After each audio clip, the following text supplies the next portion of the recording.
Hello, and welcome to Dove and Serpent Tarot.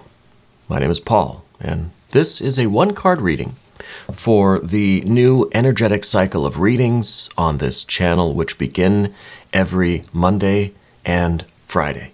Okay. So we have to invoke the energies and the archetypes that will be presiding over this cycle of readings. I would greatly appreciate it if you would hit the like button, if you would leave a comment, if you would consider subscribing to the channel, especially if my readings tend to resonate with you, or if you're just entertained by what I do here.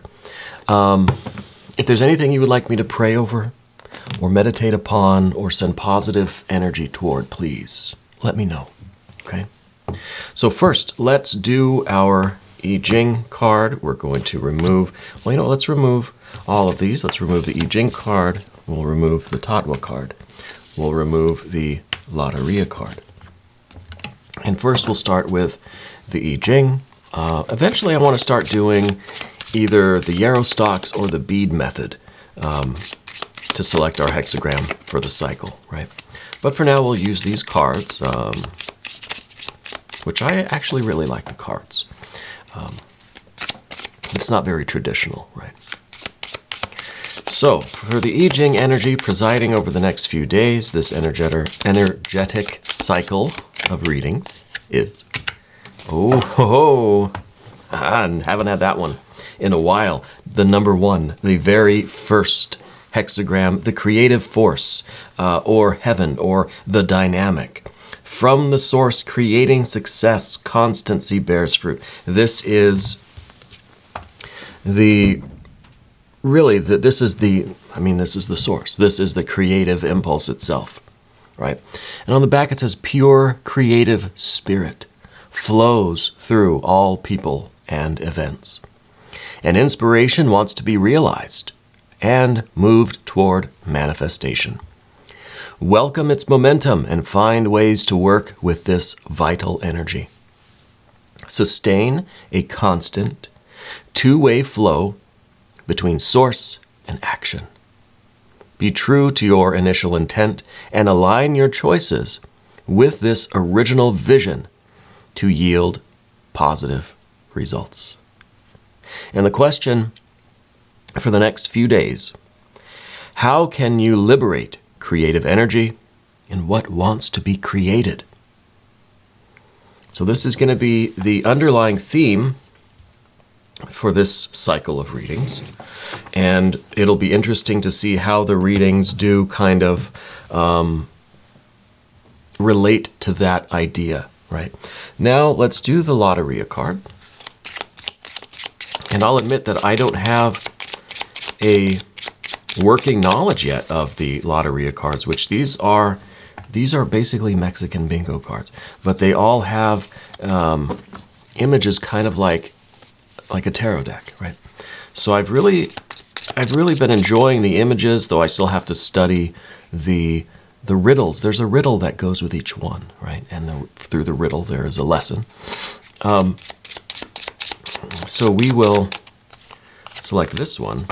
Oh, we've had this one, the death one. We've had this, I think was this the last one that we had now? I don't remember. If not the very last cycle, but the one before that. So this is, initially to me kind of,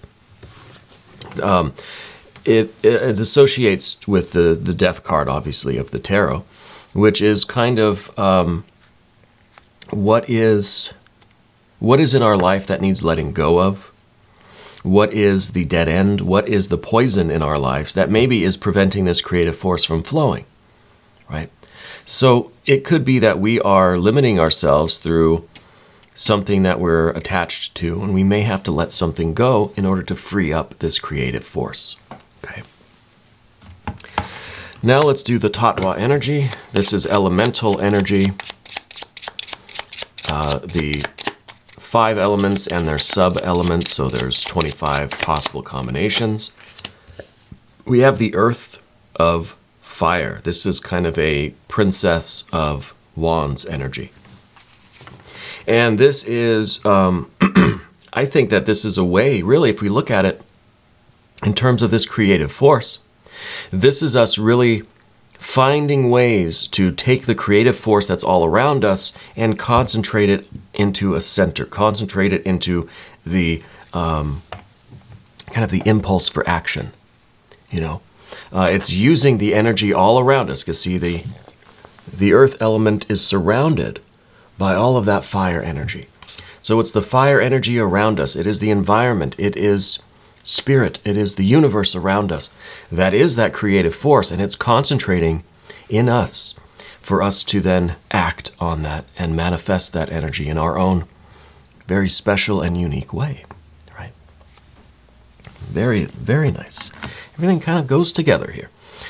So now also the guardian of the mystery card. Now, Mr. Ed, we'll put Mr. Ed back in the stable. I say that we use the yin-yang duck, Mr. Tao. I think this would be very appropriate for this time around. So we're going to use Mr. Tao, the yin-yang duck, as the guardian of the mystery card. Okay. So these are the energies and the archetypes that preside and influence over this current cycle of readings, which does last until Friday. Now, the planetary ruler of this cycle is Saturn. The planetary ruler changes with the beginning of every cycle. We start with, obviously, the Moon, Mercury, Venus, the Sun, Mars, Jupiter, which we just ended. Now we're moving into the Saturn cycle. Okay. Special shout out to all the Libras as well who have their birthday during this Libra season. Happy birthday to you all. Okay. Now, this is going to be a general one-card energy reading for this cycle. Okay. And actually, I'm not supposed to use our daily driver here. We're going to use this is my very, very first tarot deck. It's a Thoth deck from 2001. I bought it in Santa Cruz, California. The very first tarot deck that I ever owned. I don't do the riffle shuffle with this. I don't want to bend these in any way. I try to keep them rather nice because it is my first tarot deck. So I try to be a little delicate with them, but try to be open and receptive to whatever may come through during our time together. I am merely the messenger. And I want everyone to remember that the most important part of any tarot reading, well, it is you. And there we have a Four of Swords. It is called Truce. And that is the energy that is residing over the next few days until Friday. So it seems like this kind of, it's almost our work week, and then we have the new cycle for the weekend. So I think for this energetic cycle, we're focused on, well, for one, we're focused on truce, right? The very literal meaning of this card. It's not having to agree with everyone, but it's kind of putting a pause on the fighting, right? Let's all just agree to disagree. Let's stop the arguing. Let's stop the fighting. Let's all focus on creating, right? We've got that creative force that's all around us right now. We need to create rather than destroy, right? And the air energy here, when we have swords energy, swords are very much prone to destroying, right? And that's what a knife does. That's what a sword does. It's for cutting, right? It's for cutting, stabbing, dissecting, taking things apart, right? And the best we can hope for is for us to just put the knives down for now, right? We want that truce. And I think with everything going on in the world, this is a very important card right now. So at least for this week, let's see in our lives how we can disengage from those arguments, from those debates, right? We can agree to disagree. We don't all have to think or feel the same way, okay?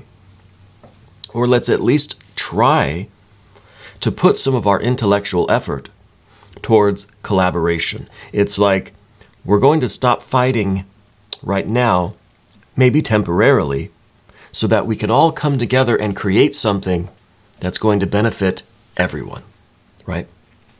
It's kind of saying, let's put aside our differences so we can create. Right? We're not yet unified. This isn't an ace of swords. We don't all have the same goal, the same will, the same thought and idea and ideal, the same belief. But we're willing to put aside those differences so that we can create. Okay? So in our personal lives, let's see where we might be provided the opportunity to disengage a little bit from that kind of fighting, debating, arguing. Is there a common goal that we can all rally under and focus on with that creative force in mind? Right? Maybe this is for our work week, right? Monday through Friday for this cycle. Is there something at work, in our place of employment, our career, our job, our business, our daily kind of Monday through Friday life, that we can at least temporarily resolve? Well, maybe more than maybe we can permanently just kind of put an end to something and just say, let's just stop fighting. It's not worth it. We're doing more harm than good. We're limiting ourselves. We are blocking that creativity through this intellectual conflict. Right? So let's see if there are opportunities where we can put things at ease and get focused on what the real goal is. Right? And this leads us into the second component of this, which is the mental stress, our own kind of internal conflict. Right? We might be having to decide between different things. We might have a lot of this mental activity going on. We could have a 2 of swords. We could have a 3 of swords going on. There's always something to be stressed out about. So this is kind of saying, let's just temporarily call a truce within ourselves. Let's try to de-stress, right? Let's do some things. Let's focus on some creative activities. Let's let go of something with this, the death card. I've got to look at the riddle behind this one. I should have had the paper in front of me so I could read it. And let's focus on this creative force because it is all around us and it is concentrating in us and it is prompting us to a creative action. What do we have to kind of call a truce with? What do we have to resolve? Is there some internal debate, some internal stress, some worries, right, that we can kind of try to minimize at least, or let's figure out which ones we can let go of so that we can focus on the creativity, right? Maybe we need to do this work this week so that for the weekend we can have this creative opportunity. So let's find a way to de-stress a lot of mental tension, and this is the relief of that mental tension. Okay, and that's a really big deal. This is kind of it's a 4, so it's about stabilizing our minds. We don't have to come to a decision. We don't have to all agree. Let's just try to get a stable thing in place for now. Doesn't have to be permanent. Temporary stability, calmness. It's fourfold breath, right? So this is a card that also instructs us to breathe with intention, consciously breathing, right? As a way to de-stress. There's a lot of frustration in the air right now, generally, all over the world, right? On the international scale and in our personal lives, there's a lot going on. Let's get rid of those things that we don't need to be stressing over, right? And let's try to resolve or at least calm down and stabilize those things that we have to consider right now, right? The priorities. That we can get to that creative. That's what it's all about, that creative force, right? This is what we're looking forward to. So let's tap into that. And if we do that, it'll tell us what really needs to go, and it'll hopefully give us some ideas of how we can stabilize our mental efforts, how we can relieve a little bit of our frustration. So I want to thank you for joining me for this little reading that we do. I was doing these daily. I can't keep up with that with the rest of my schedule, so I figure for now we'll do them basically twice a week, Mondays and Fridays, for the beginning of each energetic cycle of readings, okay? So I want to thank you for being here. I love you, and we are all in this together.